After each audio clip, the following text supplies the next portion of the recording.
Why does everyone in the world have a problem with Black people, especially Black Africans?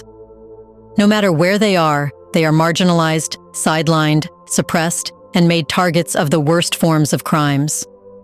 If we trace it back in history, we find a pattern that has existed for hundreds of years. Various civilizations, later empires and countries exploited Black Africans and justified it by portraying Africans as violent. They were presented as inferior and in need of external assistance who could civilize them. That's the argument that was used during slavery, colonialism, and their shadows impact Black people's lives to this day. It turns out that there are reasons why white Europeans, Arabs, and others suppressed Black Africans and portrayed them as a threat that should be dealt with brutally. What are those reasons? Welcome to a new episode of Black Afric Diary, a channel where we talk about Black African history, culture, arts, and civilization. It's a place where you will see the real picture of Black Africa, its stories, and the events defining it. In this episode, we will explain the shocking reasons why Africans were historically viewed as a threat and why this continues to this day. Let's get started.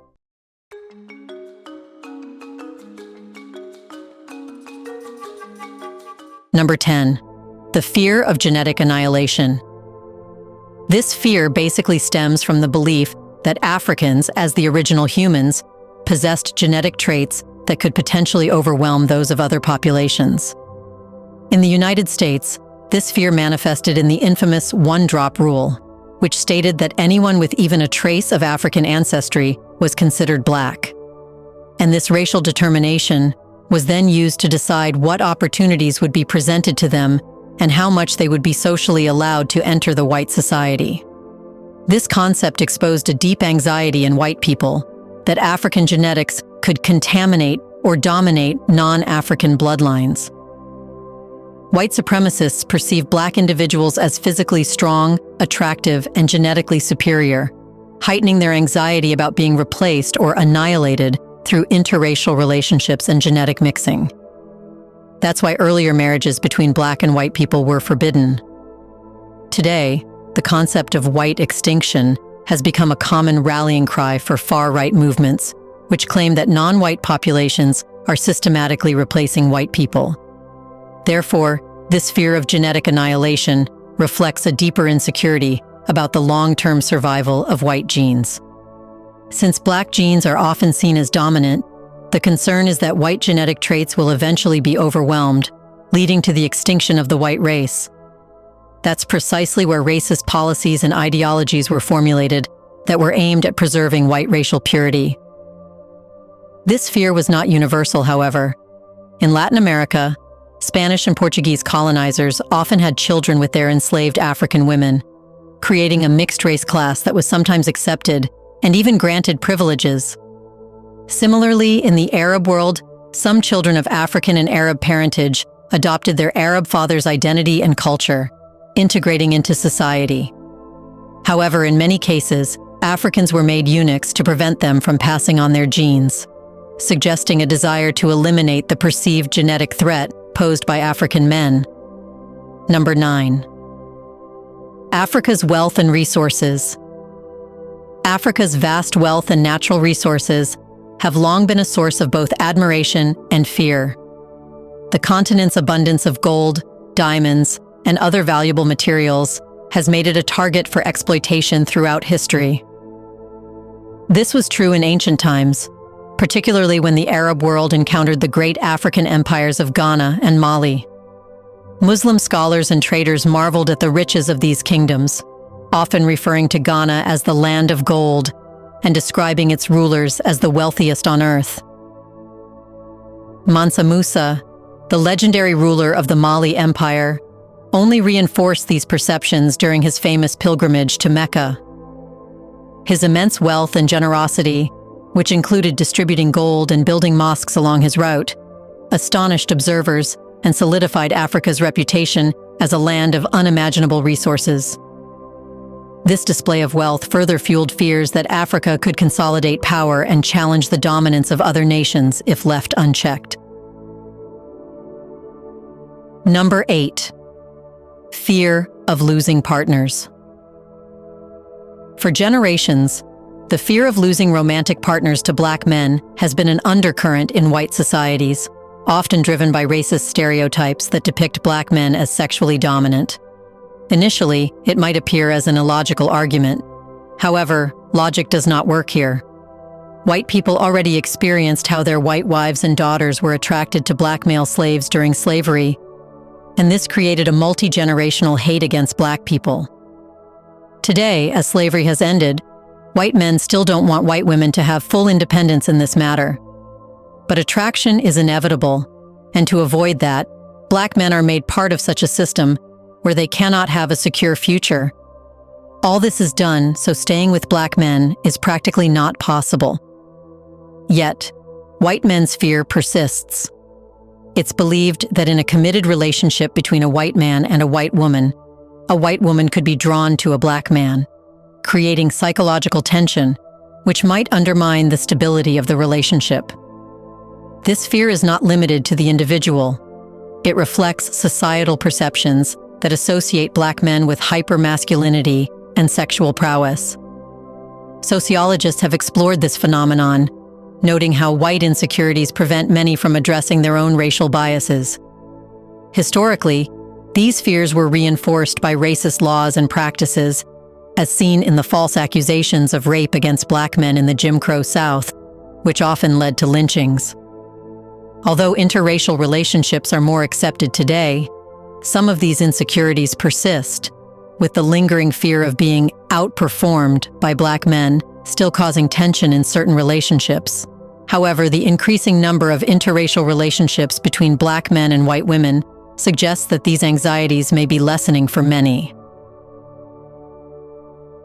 Number 7. Physical superiority. Black individuals, particularly black men, have historically been viewed as physically superior, sparking deep fear and envy in non-black societies. From ancient times to the present, black people have been stereotyped as possessing extraordinary strength, endurance, and physical presence. This has led to a sense of threat, particularly in areas where physical prowess is highly valued, such as sports, manual labor, and combat. Therefore, during colonial times, non-black societies created social hierarchies that devalued physical labor, which was an area where black individuals often excelled. Philosophers like Aristotle further promoted the idea that slaves should be used for hard labor because it's a non-intellectual work. These ideas were used to justify the enslavement and mistreatment of black individuals, painting their physical strength as something to be both feared and controlled. Even today, research reveals that black men are often perceived as physically larger, stronger, and more intimidating than white men, regardless of actual size. This stereotype plays into racist fears and casts black individuals as more dangerous, contributing to systemic bias and discrimination, especially in law enforcement and media portrayals. Additionally, scientific studies have examined genetic factors that may contribute to physical abilities, particularly in sports. Black athletes frequently outperform their white counterparts, and while these differences remain a topic of debate, they continue to fuel myths about black physical superiority, perpetuating racial prejudice. Before we continue further, tell us, are you enjoying the video? If yes, please like and share the video and subscribe to our channel to watch more videos on Black Africa. Let's continue now. Number 6. Fear of being dominated. For centuries, white people have enjoyed privileges and advantages created by systemic barriers that prevented black individuals from advancing economically, socially, and politically. As these barriers have begun to fall in recent years, some white individuals feel threatened by the possibility of being replaced by black people in positions of power and wealth. This fear is based on the perception that black individuals, once denied access to opportunities, now possess certain advantages due to changing societal structures. The fear of being replaced and dominated is further intensified by the belief that black people excel in areas like cognitive ability, creativity, and resilience. As these traits become more visible in industries such as entertainment, sports, and entrepreneurship, some white individuals feel insecure about their own standing in a more diverse and competitive society. That's because this fear is no longer buffered by the institutional racism that historically kept Black people in a disadvantaged position. With these systems breaking down, some white individuals feel they are losing their grip on societal structures that once favored them. Number 5. The inferiority complex. That's quite an unorthodox opinion, but the reality is that many white supremacists experience an inferiority complex despite their claims of racial superiority. And to hide this, they cast this inferiority complex on Black people, deeming Africans as inferior. However, deep down, they know the strength, resilience, and capabilities of Black individuals, which causes feelings of inadequacy and jealousy. This recognition leads to an inferiority complex, where individuals feel personally threatened by those they perceive as stronger or more capable. This inferiority complex manifests as self-doubt and insecurity, which often leads to lashing out against Black individuals. In the case of white supremacists, the fear that Black people excel in survival, intellect, and physical ability drives them to assert dominance through racist ideologies. This hatred is often a defense mechanism to mask their feelings of inadequacy. Number 4. Fear of losing white supremacy. White supremacist ideology is built on the belief that white people are inherently superior to other races. This belief has historically been used to justify the domination and exploitation of non-white populations. However, as society becomes more diverse and inclusive, these groups are increasingly confronted with the possibility of losing their elite position. The fear of losing white supremacy is not only about political and economic power, but also about cultural identity. For many white supremacists, the growing presence of Black individuals in leadership roles, public life, and media is perceived as a direct threat to their sense of superiority. This fear often manifests as xenophobia, racism, and even violence, as these groups attempt to cling to their traditional power structures. As white supremacists watch their grip on power slip away, some resort to extreme measures, including political extremism and violence, in an effort to maintain their dominance. Their fear of losing control exposes the flaws in their ideology. If they truly believed in their own superiority, they would not feel so threatened by the success of Black individuals. Number 3. Economic independence. Threat. Economic independence among Black Africans posed a direct challenge to the colonial and post-colonial systems, which thrived on exploitation and control. White Europeans depended heavily on cheap Black labor for their agricultural, industrial, and domestic economies. Any shift towards Black economic self-sufficiency, whether through the establishment of local enterprises, cooperative farming, or artisanal trades, threatened this exploitative system. Therefore, Black economic autonomy was seen as a direct competition to European businesses, which relied on monopolizing resources and maintaining power over African markets. As a result, Black people were economically marginalized. Such systems were created that could keep Black Africans in a trap. However, as Black communities began to organize themselves, trade, and advocate for their rights to fair wages and ownership of resources, it chipped away at the colonial power structures. White elites feared the loss of their labor force and profits, seeing Black financial independence as a destabilizing force that could lead to the collapse of colonial economies. This fear extended beyond financial loss. It was also a fear of losing control over a people they had subjugated for centuries. In the modern context, Black economic empowerment continues to be viewed as a threat by some, as it disrupts long-standing hierarchies of power and wealth.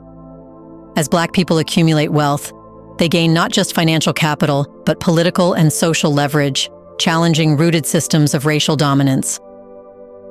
Number 2, fear of rebellion. The fear of rebellion has long haunted white societies, especially during the era of slavery when Black Africans were systematically oppressed and dehumanized. The harsh conditions under which enslaved individuals lived, coupled with their natural desire for freedom, stoked the ever-present anxiety of an uprising. Slave revolts, like those seen in Haiti, terrified white slaveholders across the Americas and Europe, as they represented the possibility of a violent payback for the years of brutal exploitation. This idea of Black rebellion has carried into the modern era, though in more symbolic terms. White societies, especially those with histories of slavery and segregation, have feared the idea of Black collective action aimed at dismantling racist systems.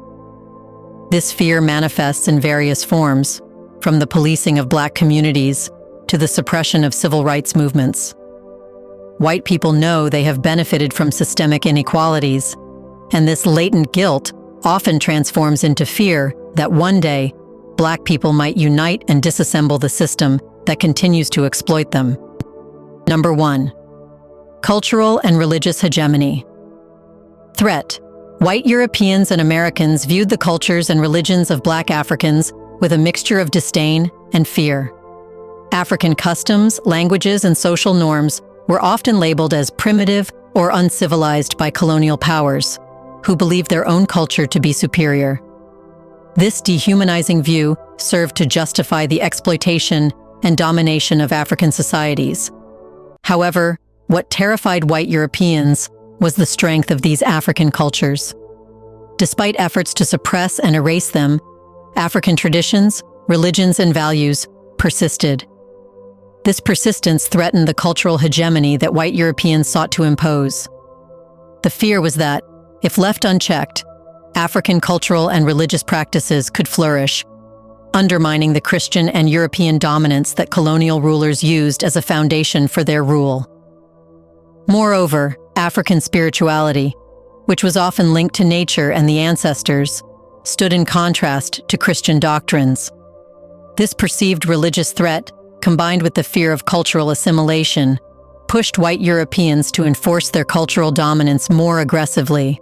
The irony is that while white culture sought to suppress Black traditions, it simultaneously feared the potential of being contaminated by them, creating a complex and hypocritical dynamic of both fascination and fear. What do you think?